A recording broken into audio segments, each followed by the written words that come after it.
I think you know that a few weeks ago I had the pleasure of going to Montana, and it's a beautiful place. But it's a little bit Democrats have to do this when they tell another person that they are a progressive. They look over their shoulder, like the way racists used to have to make sure that someone wouldn't overhear their terrible jokes or horrifying statements about people of color.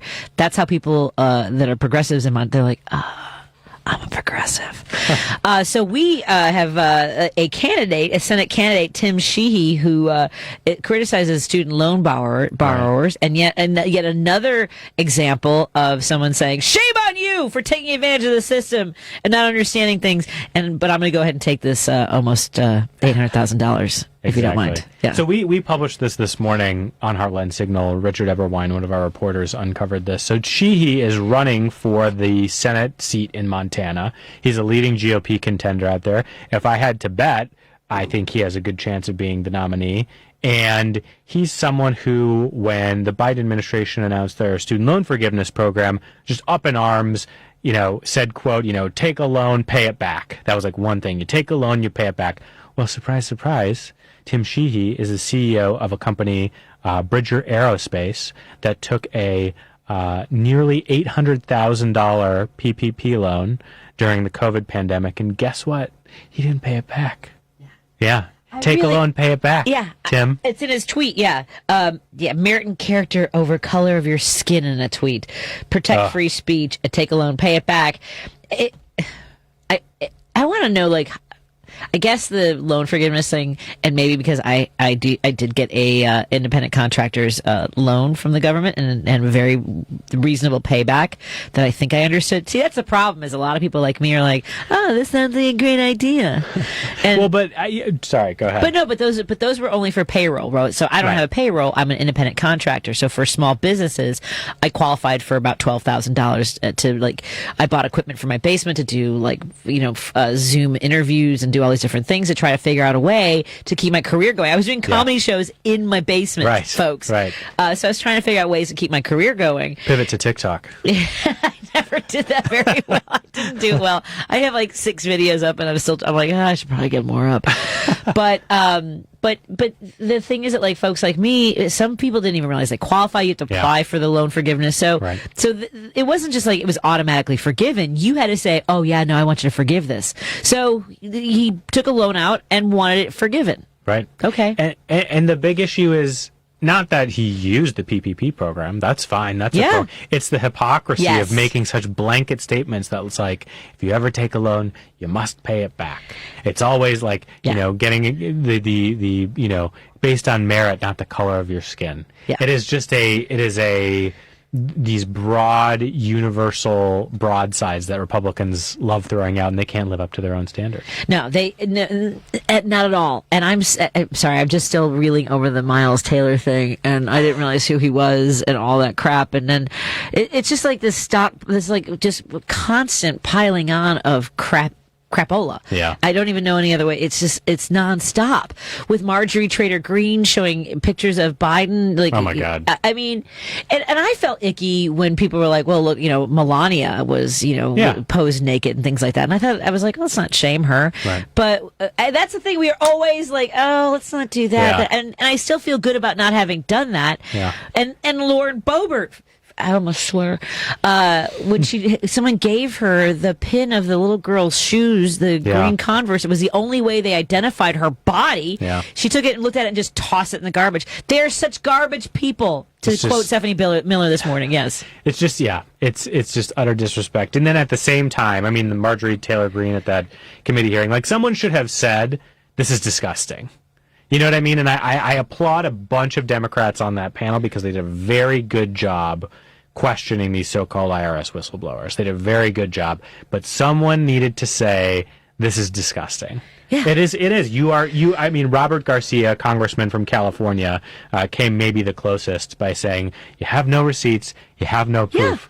you might have some dick pics. Like, exactly. Which is funny to hear, but like that is what she was doing. What was she doing? That's all she's doing is showing like someone's nudes. Like what? Why is this happening? Why is that acceptable in Congress? Well, there's two things. One, yes, all of that, and then also I heard some of the testimony. The guy's like, I felt like I was being, my investigation was being thwarted. Like you felt like, or you want to tell us that, Well, I mean, it's like watching the members of Congress in that panel who I thought did a very good job. One, Raja Krishnamurthy from Illinois, his questioning multiple times going through the timeline with these people, and they say in 2018 I felt pressured that we weren't going to start this investigation. In 2019 I felt that Bill Barr was standing in the way. Well, guess who wasn't the president during that time, so it couldn't be political interference from the Biden administration. He hadn't even declared in 2018. That's what I was wondering.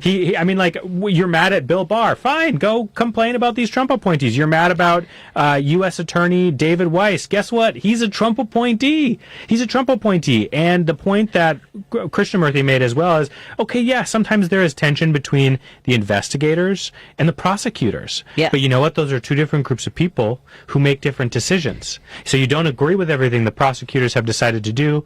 Okay, that's not political interference. That's just the way that the system works. Yeah. And your complaints, especially at the beginning of this investigation, are with Trump appointees. And it's just, in order for you to believe all of these investigators, this is what I keep coming back to. If you want to believe that there is a left-wing conspiracy theory in the FBI and the IRS and in the U.S. Attorney's Office investigating Hunter Biden, you have to believe that Christopher Wray, who is a registered Republican, who first joined the Department of Justice, getting appointed by George H.W. Bush and approved by a Republican Senate, and then appointed to the FBI by Donald Trump and approved by a Republican Senate, is a liberal plant. That's insane. The man is a lifelong Republican. David Weiss, U.S. attorney who is overseeing the Hunter Biden case, a Trump appointee who was approved by voice vote by Democrats and Republicans. No one objected. So it's wild, this like persecution complex. It's like, we're under attack by the left. They're Republicans. What are you talking about? Yeah. The whole victimhood thing, and they're the ones that like say, suck it up, buttercup, or are you triggered, or do you need a safe space?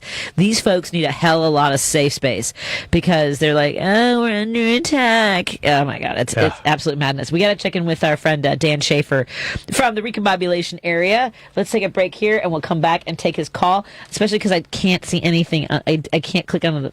Nope. I'll see it in a minute. I'll figure it out. More in a moment on WCPT 820 Heartland Signal. We're hanging out with Tim Hogan, Executive Director and Editor-in-Chief of Heartland Signal Newsroom. More in a moment. Maybe I'll start screaming some more, and people are like, okay, I'll turn the radio down.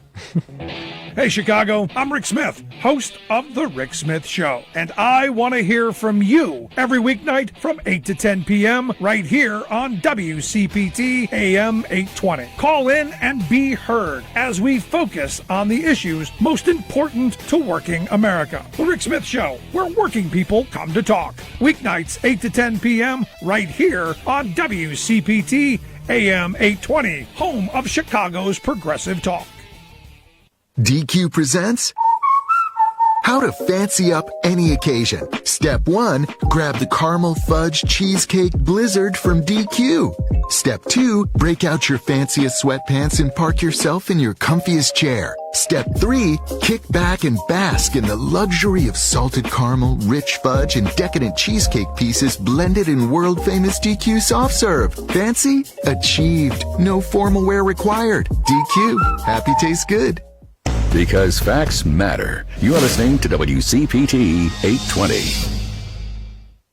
Hey there, it's your guy Warren Price from European and U.S. Collision Repair, a division of Technocraft Body Shops. We specialize in automobile and truck repair as well as normal automobile maintenance. With our highly skilled technicians and environmentally friendly materials, we strive for quality. Call 773-248-1200. That's 773-248-1200 or EuropeanUS.com.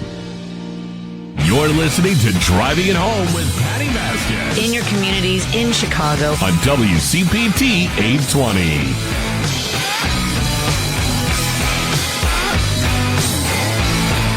We are in studio with Tim Hogan, the Executive Director of Heartland Signal Newsroom, and joining us on the line is one of our contributors to the Heartland Signal is Dan Schaefer from the Recombobulation area. Tim and Dan, you guys know each other. Hey, guys. How you doing, Dan? Doing well, Patty. Thanks for having me on the show. Absolutely. I'm sorry. So now Ron Johnson says that the FBI probably killed Kennedy. Is that where we are today?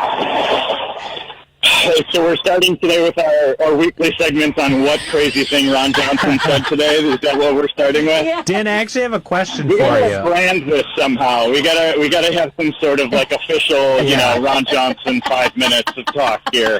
Talk about our crazy senior senator and how he believes literally every conspiracy theory that anybody puts in front of him. That's my question for you, Dan. Do you think there's a conspiracy theory you could get Ron Johnson to not believe? Like, if you walked up to him on the street, and I mean, it'd be like any answer he would give you to any theory is like, well, it's certainly possible that the moon landing was fake. Like if I asked honestly, him the if moon, Stevie Wonder was really blind, what would he say? You know? Right. I think we got to find someone to push like moon landing on Ron Johnson because I haven't heard him comment on the moon landing, and I don't know. It's all a hoax. Yeah. I think he would have the same response that he does to everything. He's like, "Hey, we're just asking questions. We're just asking questions." Such hot garbage. What is on your mind? What's top of mind for you today in Wisconsin, Dan? Well, I'm certainly enjoying this beautiful day that we have in the city of Milwaukee today. But one of the things that I was thinking about politically in Wisconsin, we're kind of starting to get to a rare low period in Wisconsin with the political news cycle. And I think part of that is the fact that we don't have a Republican running for Senate yet. That has been a big part of the political news cycle in the last little bit here. There was a news story today in the Milwaukee Journal-Sentinel talking about a potential candidate, business executive from the Milwaukee area here, Scott Meyer, who is potentially floated as somebody who is interested in running for Senate. Today, one of the Journal-Sentinel reporters talked to him and said he did not vote in 2020 or 2018 and doesn't remember a lot of the political contributions that he's made in the past decade or so. Okay. And his quote about running was basically saying, hey, if nobody wants to do it, I'll step up, which does not exactly inspire a lot of confidence in what the Republicans are putting forth in this race to go against Tammy Baldwin, who was a very well-liked senator in the state and won by a double-digit margin in Wisconsin last time she was on the ballot. So Republicans are in a little bit of trouble. We see across the country all these different Senate races have people jumping in and announcing their candidacy. There's been no Republican yet who has announced a candidacy to challenge Tammy Baldwin. And we're in the middle of July, which is a little surprising. What happened to David Clark? Oh, yeah. Oh, he's definitely still in the mix. Okay. I think he is likely to announce, in the not-too-distant future. He keeps kind of hinting at it in a lot of different ways. And the Marquette poll that came out a couple weeks ago that I wrote about, of the potential Senate candidates, he has the best name recognition of any of them by a pretty significant margin. So I think on that alone, he would have a pretty strong case going into a Senate primary. There's also kind of an interesting wrinkle with the Senate primary in Wisconsin, which is that we're going to have the RNC here in Milwaukee next summer, which, of course, we're all just thrilled to be welcoming that to our city. But the Senate primary is actually after the convention. So we'll have the presidential primary next spring, but the Senate primary will not be until next August. So we could still have, David Clark or Republican Congressman Tom Tiffany, a couple other different random business executives who have kind of floated possibilities. So they might still be fighting it out by the time the RNC comes to Milwaukee. I'm still trying to. I'm imagining Radio Row. I guess we're not doing Radio Row at the Republican National Convention. Yeah, why not? I mean, why not? We'll go. Maybe it'll be a day trip. Just a day trip. Are you gonna? I don't know if we could do like 5 days of it. No, I don't know. Dan's ready for 5 days. Dan, are you covering it? I'm going to be covering it. All of my friends are talking about how much they're willing to Airbnb their house for for that time and getting as far away from Milwaukee as possible. But I'm going to be covering it. I'm going to be in the mix as much as I can. Yeah, I think we need to be there. I need to be like I don't know if you ever watch The Good Liars. They have a Twitter account too where they do these videos and they talk I mean, I guess I would need to do that. Mm-hmm. Like I have to be very stone faced and ask them the very pointed questions, and just pretend like they're completely normal people. Right. I mean, you have the RNC coming, but you also have imminently here the first Republican debate too. Is going to be in Milwaukee, hosted by That's Fox, right? Do you have your credentials That's yet? right. Just a little over a month away here, yeah. Oh, my God. Is it happening in a month? We're savoring our break from the political news cycle. Yeah, I think it's August 23rd, I want to say, yeah. And is this the one where Trump hasn't decided or confirmed whether or not he's going to do it? Right? Correct, yeah. I would. Correct, yeah. I would bet that he does not. Right? Because he's like, well, my numbers are so... I don't know if that's... But he might. That's not a good last second, he might, switch it up. Yeah. Could we just... anyway, I don't even know where to begin with him. Tell us a little bit about... tell us about this siren behind you. You're heading in to do a show tonight in Wisconsin, aren't you? Yeah, that's right. I'll be on WTMJ. I'm hosting a couple hours of live radio. So I'm getting a little practice in here with you, Patty, and then I'll be on the other side of things when we get going.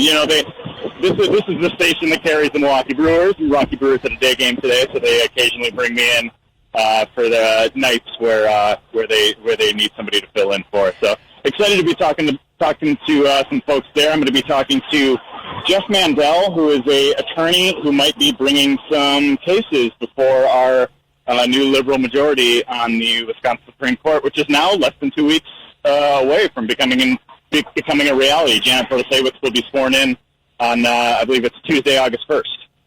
Yeah, because you've told us that some of the early cases are going to be regarding abortion care and gerrymandering. Is that right? Yeah, I think those are the first things that will be brought forth. The abortion case is, kind of still ongoing, has not been decided yet. There's been a few twists and turns with that. But I think, there was one thing that was filed today in relating to voting rights, and I think voting rights and gerrymandering, along with the abortion issue, will be, among the first cases that will be brought before the Wisconsin Supreme Court once Janet Protasiewicz is seated there as well.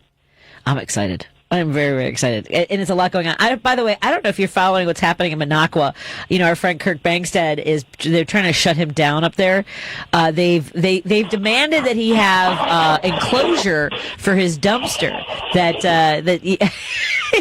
only he's gone around to all the establishments throughout Minocqua at least where, in the area, and nobody has an enclosure around his dumpster. Have you seen any other stories of liberals being targeted this way? I mean, Kirk's a little bit loud and he makes it a little bit fun, but I'm just curious if you've seen any other stories like that anywhere in Wisconsin. Yeah, it's always those big government Republicans trying to meddle with small business, right? Yeah. It's exactly what they're doing there in Minocqua, right? But yeah, I mean, I don't know.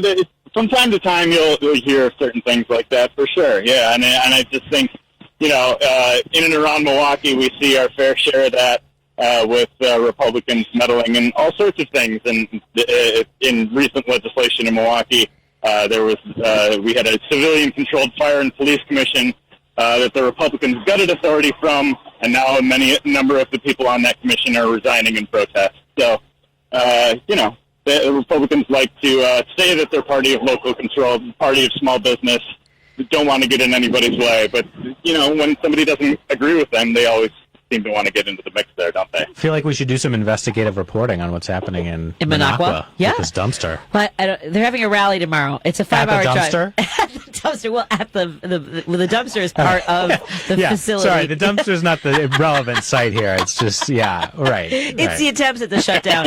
Well, because it's funny. I've asked about this before because we have our friend Karina who owned the Uprising Bakery and Cafe. It was shut down by protesters and a guy parking his truck with a big, massive Trump flags waving.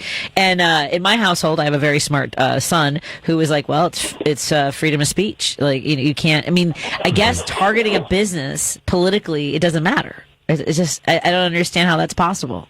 I'm flabbergasted that we can drive people out of business. Yeah. What a coincidence that it's the one guy trying to, spread a progressive message in the Northwoods in Wisconsin. Right. Yeah. What a strange coincidence. Right? Sometimes I feel like as progressives, we need to be better at like the backfiring, and I don't know how we do it, right? Like anytime someone says something mean about a Republican, they're like, they've canceled me. Give me $25 now. You know, like maybe there's a campaign. Oh, he's definitely doing that. He's doing oh, it? Yeah, Okay. Kirk's all over it. T-shirts and obviously the brews and things like that. And speaking of being canceled, I suspect that neither one, maybe you're both country music fans, but this Jason Aldean song, like, he can write whatever he wants. Country music television also has the right to say we're not going to play that because it's basically you're saying I live in a sundowner town and black people need not show up. Yeah. Patty, apologies. I got to cut you short here. I got to let you know. You totally right. Have a great show tonight. Thanks, Dan Schaefer. Follow him on Twitter and don't listen to his show because he starts at 6. But at 7, well, then we also have Mike Crute. It's a lot going on in Wisconsin tonight. Set your DVRs for Dan's show. Okay, listen to Dan Schaefer on the replay. But before I go to the break, we're going to talk to a political strategist in Iowa. If you want to stay, Sure. Brittany Rowland. Yeah, and she's going to talk to us about obviously the horrible abortion bans that they just passed. What it was a week ago, 2 weeks ago. Yeah. But the Jason Aldean song, just before we go to the break, this guy was on stage as people were slaughtered in front of him. I mean, he can write whatever he wants. I mean, like that's his expression, right? That's what he feels, I guess, or he wants to sing that. Right. It's just so bizarre to me. Yeah, you just you are not obligated to have your music played on MTV or country music television. It's not a right. Yeah. They will choose to select music and content and play it or not. And if you do something that they really don't like and they decide not to play it, oops, that's your fault. Why don't you check in with the Ditzy Chicks? Go talk to the Ditzy Chicks. Exactly. Go see how Sinead O'Connor's doing. Yeah. I'm just saying. Yep. Welcome to the party, pal. And at least they were standing up for what they believed in. If you believe that people should be shot because they came to a small town and didn't behave the way you wanted them to, excuse me? He's like, burn a flag, yell at a cop, cuss at a cop. Okay. All right. Got it. Tim Hogan in studio with us, the executive director and editor-in-chief of the Heartland Signal newsroom. Coming up in just a moment, we're going to check in with our friend Brittany in Iowa to see how they're doing. I so want to help people like in Iowa and Missouri. And listening to the conversation that Joan had with the senator from Illinois about all the different, whether it's ending cash bail or being a place where people can live their true selves. We're lucky. We are lucky. I ran into Lily Wachowski, the director writer team of The Matrix. Oh yeah, and she's and I just like blurted out to her. She walked by. I love you, like for everything. Where was she? She was the SAG-AFTRA strike. Oh wow. Yes. Is she a Chicago Yes, resident? she lives here. Oh, wow. They're from here. If you watch Matrix, you'll see like different like Balboa. Balbo. Sorry. No, is it Balboa? Anyway, a lot of Chicago things are in the movies. And I didn't realize until after I saw her. It's the second time I've seen her at the picket lines. But she says she and her sister, Lana, who both transitioned, say that Matrix is a trans story. And now people will have to keep that in mind. Interesting. Yeah, I love that. More in a moment on WCPT 820. I gave her my business card and I said to her and another actor, if I don't hear from you, I totally understand, but I'll try not to be hurt. So you're like, I'll do the Matrix 5 if you will. I'm in. I'm all in. More in a moment on the Heartland Signal, WCPT 820. You're listening to WCPT 820. Here's the latest Chicago weather update. I'm meteorologist Ray Miller from the Weatherology Weather Center. Partly cloudy tonight, a low temperature of 65 degrees with light northwest winds becoming rather breezy at 10 to 20 miles an hour. Friday, sunshine with a high of 78. Saturday, showers and a few storms, especially in the afternoon with a high near 80. Sunday, showers and a few thunderstorms with a high of 82. Monday, showers and storms with a high around 82 degrees. That's your latest Chicago weather update. Right now, it's 83. This is Chicago's Progressive Talk, 820 AM, WCPT Willow Springs, and online at WCPT820.com, where facts matter.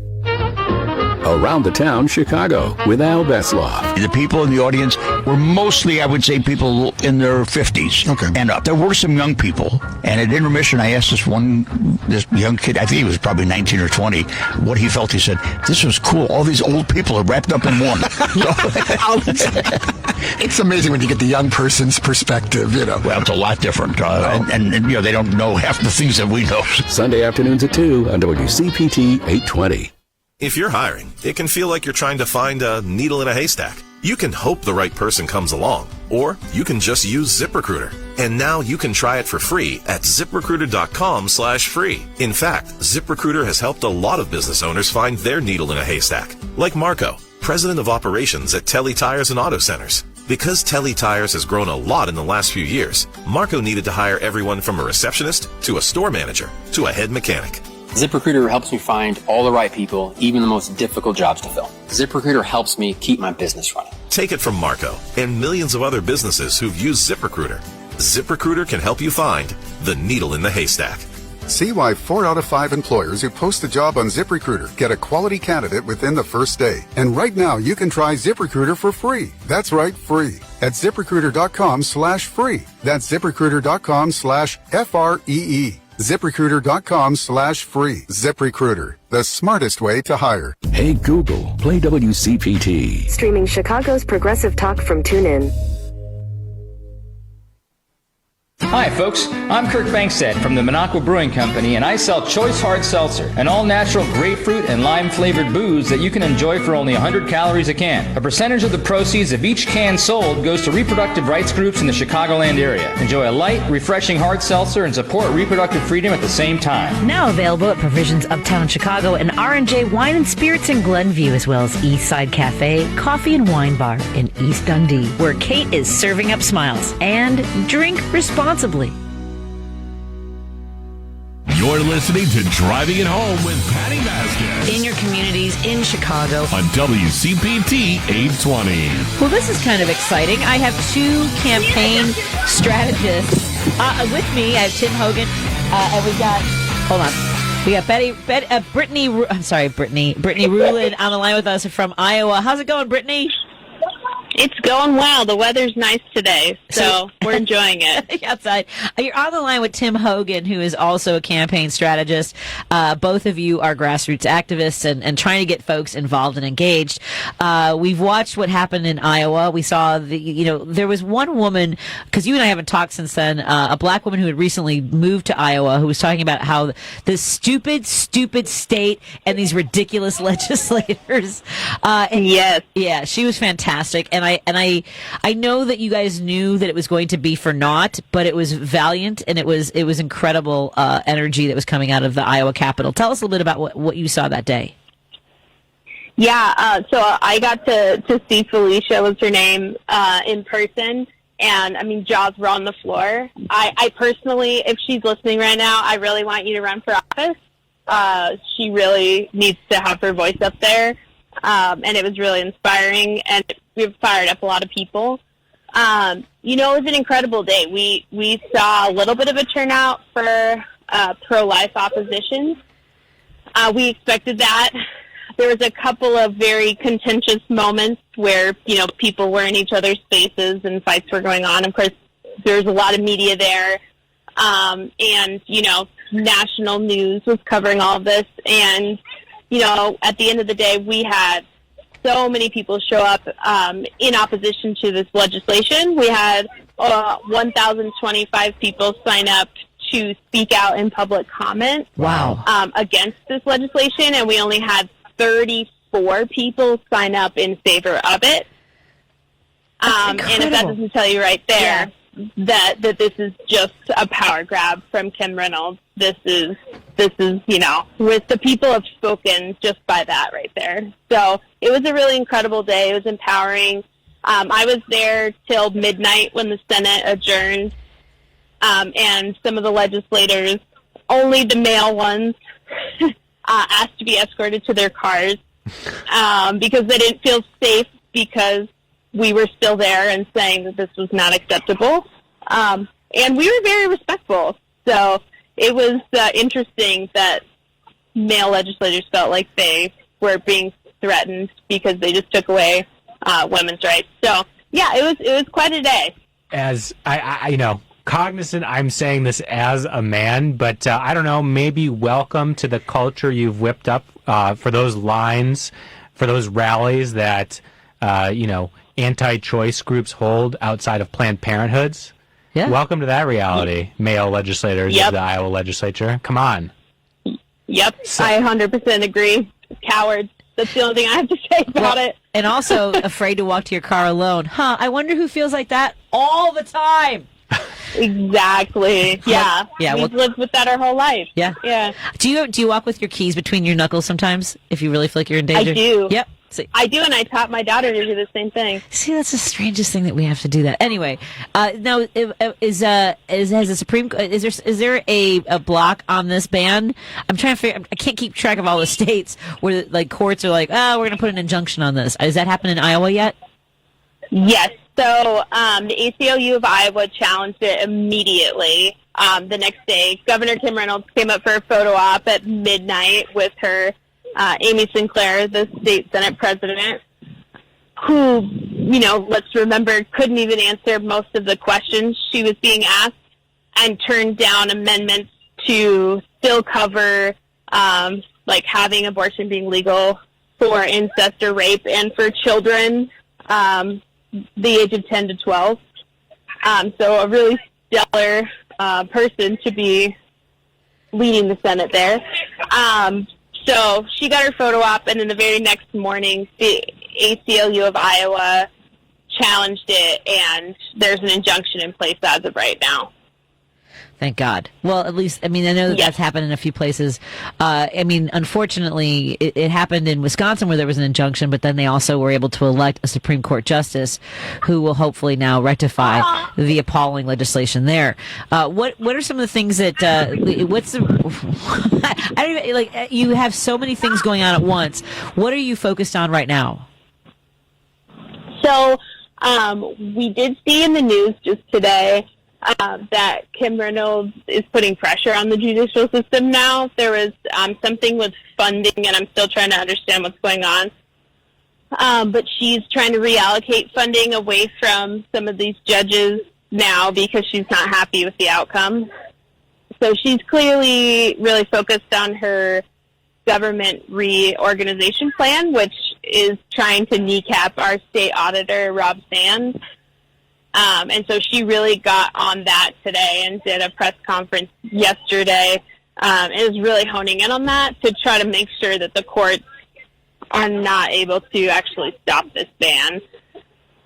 So that's really where our heads are at right now, and trying to figure out candidates to run against all these people who are up in 2024. And that's, we talked to Jess Piper in Missouri about this, and that's her goal, is to make sure that every Republican is challenged, that no seat goes uncontested. What are some of the...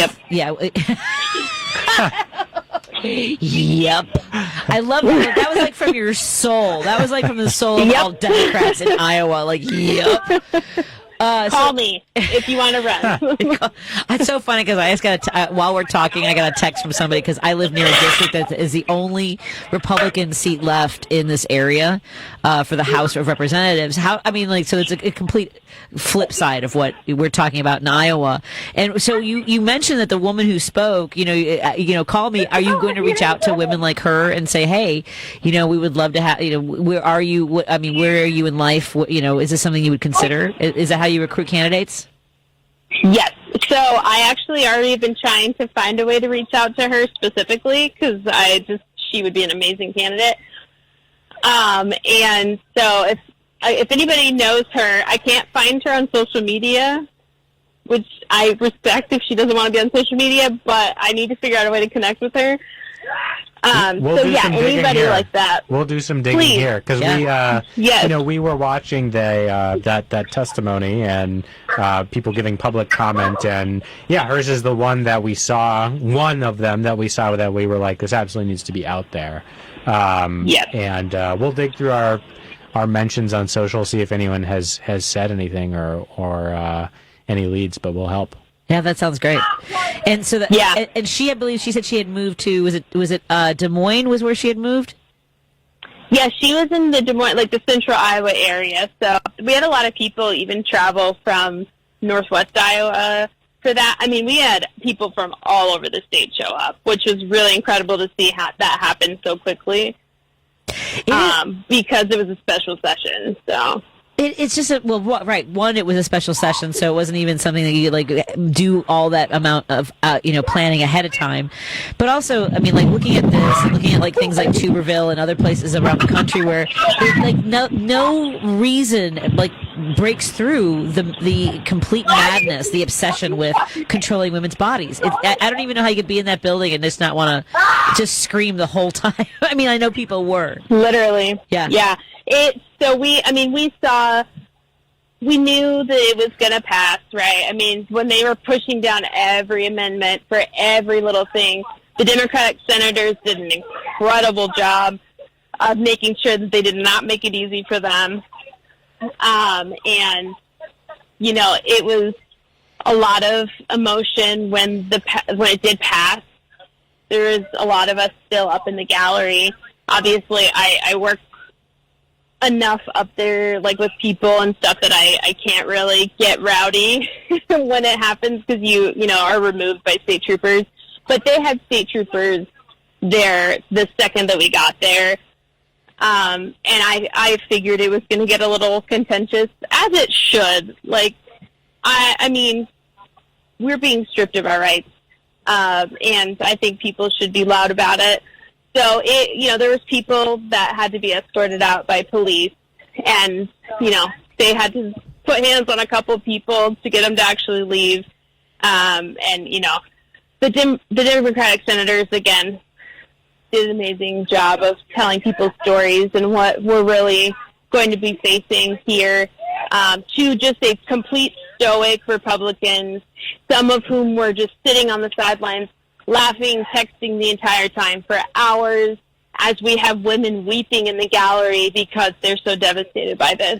So it was just a very powerful moment. And I have to imagine you're possibly tracking some of the testimony of the women in Texas who are suing and describing what they've gone through, the trauma, the harm it's done to their bodies, some of them unable to have babies in the future. As you mentioned, the idea of legislators deciding that this is the fate for women in their own state and just laughing about it and being so cold-hearted about it is just, I mean, I don't know how you guys steel yourself and continue to do the work. It's amazing. It's really hard to do, but then when you're in a room full of people who are just looking for somebody to give them hope, that kind of re-energizes you, and you know that it's worth fighting for. So it's exhausting, but it's worth fighting for. What are some of the things that we can do I was trying to find you on Twitter, because as you mentioned, the woman you're looking for is not on social media. How do we support the work that you're doing and other candidates and the Democrats in Iowa? Yeah, I think right now the biggest stuff is making sure we have the resources to help candidates so that we're able to challenge all of these people. We have the House Truman Fund, who are the ones who will work with all the House candidates. And then we have Senate Majority Fund, who will work with all the Senate candidates. And so donating to either one of those, super important. ACLU of Iowa in this fight in the court to try to make sure that injunction stays in place. Planned Parenthood is doing a lot of good work out here, too. I'm just trying to figure out how to get as many people to run as possible. So just reaching out to me directly, I'm happy. I just have a lot of people that I can connect people with and help personally, too. So that's the biggest things right now. Tim, one of the things that I think about when I talk to people like Brittany and our friend Jess and people in other parts of the country is the Democratic National Committee. What is? I mean, I know that decades ago they just wrote off red states and just said we're not going to invest there. Is there any way to turn those tides? I think so, and I think there's some recognition that it's what we have to do. I think there are some outside organizations, like I think of Dirt Road Democrats. It's a new organization that just launched that's going to take advantage of some of the infrastructure that Jamie Harrison built when he was running in South Carolina, like his email list, and their whole focus is going to be on rural seats and rural races. And I think that's part of the ongoing organizing that has to happen, right? You're not going to make progress unless you build some infrastructure in more rural areas, right?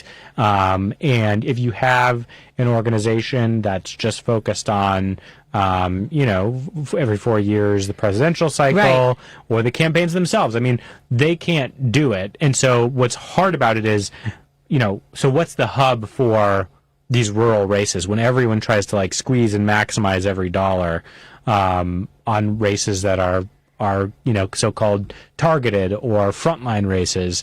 And I don't have a good answer. I don't have a good answer to the question, but it is how we get there. I don't know, but the answer is there have to be resources in rural areas because people don't see Democrats there. Right. And what they see is the caricature on cable news.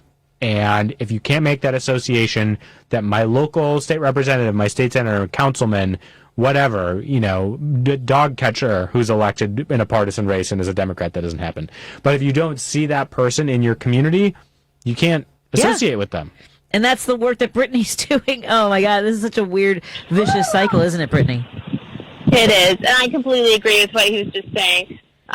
When I ran for chair of the party here in Iowa, that was one of the biggest things I was talking about is, while we are not going to win all of those rural races, they trickle up and they trickle down where they're going to bring in, 100 more voters for a congressional candidate. They're going to bring in city council races that might win and start flipping those, and also building sustainable coalitions that outlast one campaign cycle. And so that's something that we're trying to put into place. I know our state auditor is doing work with, all these town halls across the entire state to make sure that we're building the infrastructure for all of that. So that's a huge priority here as well. So I completely agree. Folks, do what you can to help folks like Brittany who are doing truly the heavy lifting in this country when it comes to getting progressive and liberal causes. And particularly right now, we're talking, of course, about the autonomy of women and fighting to make sure that people can live their lives and choose their futures. And regardless of why you seek out abortion care, it's your own personal choice. Brittany, is there anything you wanted to make sure you touched on before we let you go? I don't think so, except I'm just going to reiterate, if you want to run, now is the time.